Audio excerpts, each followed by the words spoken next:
Imagine checking your lottery ticket and realizing your life has just taken a violent pivot. While you remain the same person you were moments before, you double check, triple check, and still feel the extraordinary weight of what the words in your pocket could mean. But your life doesn't instantly transform. Your habits, fears, and circle of friends stay the same, just with a fortune you're not prepared to manage. That gap between who you are and what you have becomes the trap where everything begins to unravel. You become a walking ATM. The congratulations fade, and borrowing requests start piling up from strangers and distant friends alike. People you haven't spoken to in years suddenly appear with amazing business ideas that sound too good to be true. The worst part is that saying no makes you the bad guy, as if memory and character were up for negotiation. Winning money doesn't grant money discipline. It hands you maintenance, expectations, and a new batch of problems. The dream purchases follow. A mansion, a car, a boat, items you once imagined as perfect now come with never-ending costs. Mansions bring taxes, cars bring insurance, boats bring relentless upkeep, and you're paying for all of it forever. Money shifts from freedom to responsibility, and that gravity can feel crushing. With a single headline, you become a target.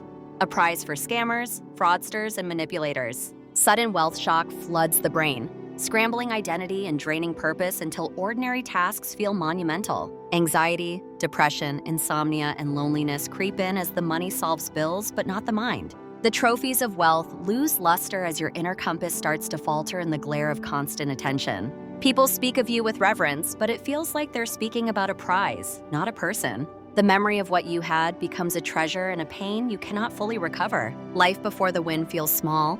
Life after losing feels crushing, a paradox that gnaws at the soul. The final message is simple. Wealth changes your bank account instantly, but your life slowly, sometimes for the worse.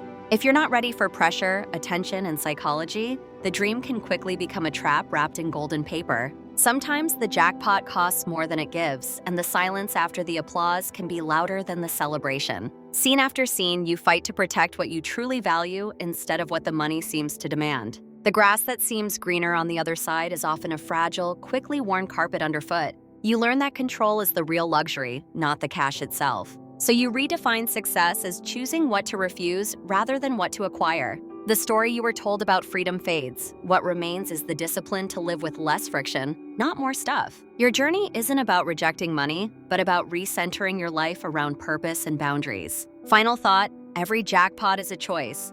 Between comfort and cost, between privacy and exposure, between who you were and who you become. So before you dream, ask yourself if you're ready to live with the consequences of the life you've never lived before. This is the cautionary tale behind the lottery dream, a trap wrapped in glittering paper, waiting to be unwrapped. And perhaps the hardest truth is that happiness may not come from the money, but from choosing what to do with it when the cameras are off. If you're not ready, the dream becomes a trap. If you are, it can still be a careful, chosen path toward meaning. For many, the true wealth is the peace earned by setting boundaries and protecting the life you value most.